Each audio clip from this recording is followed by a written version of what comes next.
Conversando com o professor Marcos Vinícius de Freitas, retomando inclusive nossa entrevista, vou retomar a pergunta, professor, falando sobre a compra dos caças F-16 pela Argentina, feita direto dos Estados Unidos, com alguns subsídios para a defesa, inclusive, em detrimento dos caças chineses.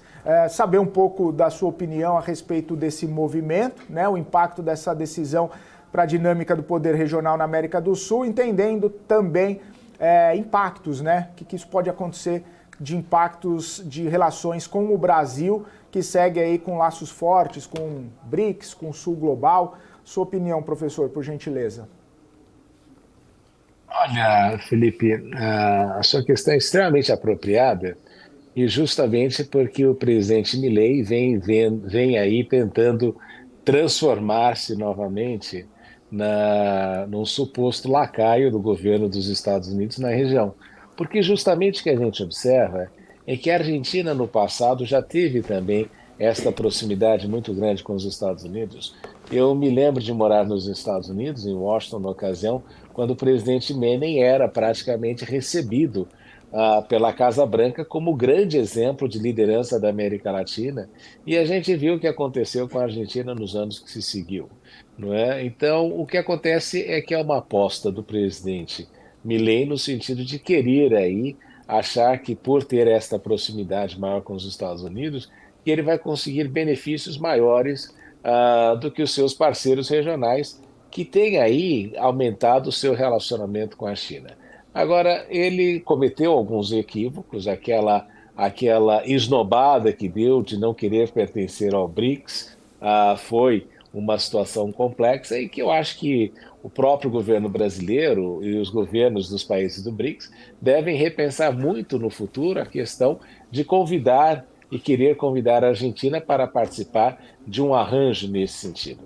Então a gente nota que a Argentina vem nesta atuada no sentido de tentar aí fazer um agrado aos países do Ocidente, tentando aí colocar-se como um baluarte do Ocidente na América do Sul, mas a gente sabe que, considerando o histórico negativo da Argentina, de não pagar as contas, de dever, não é, para governos, e além disso, de não ser um parceiro confiável, extremamente complexo para o próprio país. E no contexto da segurança, a grande pergunta que o Brasil tem de se fazer é por que os argentinos estão comprando caças F-16 dos Estados Unidos neste processo todo, não é?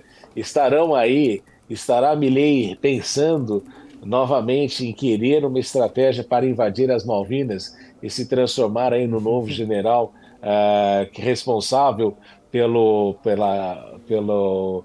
falha enorme da guerra argentina, ou ele está pensando em invadir o Brasil e começar aí um processo de guerra e de corrida armamentista com o Brasil? Então são perguntas importantes, né, que a gente vê e que, de alguma forma, da mesma maneira que nós nos preocupamos muito quando os venezuelanos passaram a comprar equipamentos russos, o Brasil também deveria se preocupar porque que seu vizinho aqui, historicamente, está querendo alterar o seu cenário, o seu aparato militar ou modernizá-lo justamente com os Estados Unidos neste processo todo. Então, seria uma mensagem também de Washington para que o Brasil não queira manter proximidade maior com a China, em razão dos laços econômicos que têm unido os dois países, são mensagens equivocadas que Milei manda justamente no sentido de tentar aí alcançar alguns resultados que aparentemente a política econômica está muito aquém daquilo que ele havia prometido.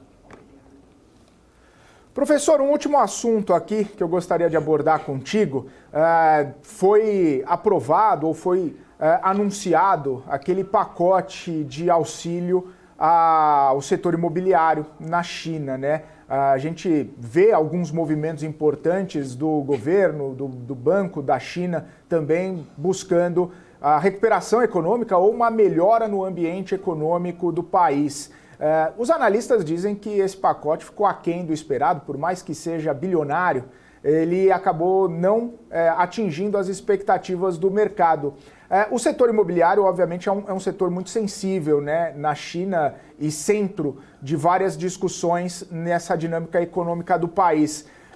Eu queria entender um pouco da sua visão que está por aí, né? Como que tem repercutido esse pacote de ajuda, como que tem sido comentado esse pacote de resgate ou tentativa de melhora no ambiente do setor imobiliário.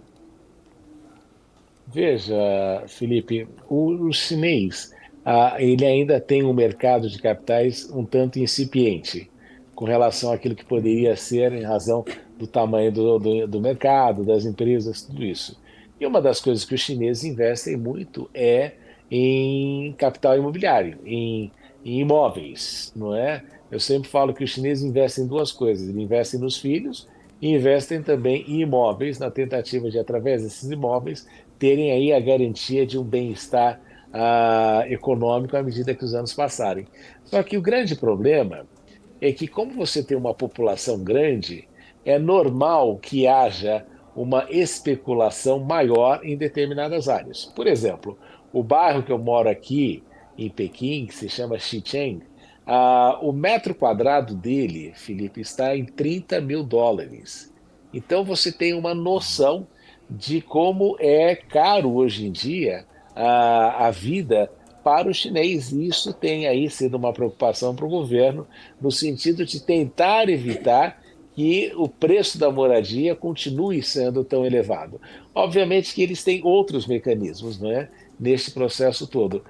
Na China, você nunca é proprietário definitivo do seu imóvel, o Estado é sempre o proprietário e você tem concessão aí por vários anos. Agora, uma das razões pelas quais o Estado se preocupa também com a especulação imobiliária e a subida muito grande dos preços é que, quando o Estado precisa desapropriar, Felipe, diferentemente daquilo que a gente observa no Brasil, o governo chinês paga o valor de mercado e paga à vista. Então, é uma preocupação para o Estado chinês que os imóveis também não estejam supervalorizados, caso ele precise tomar algumas atividades de organização urbana.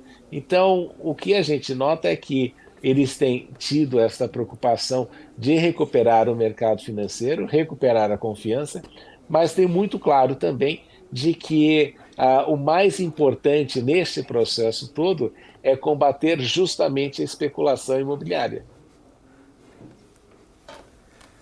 Perfeito, professor.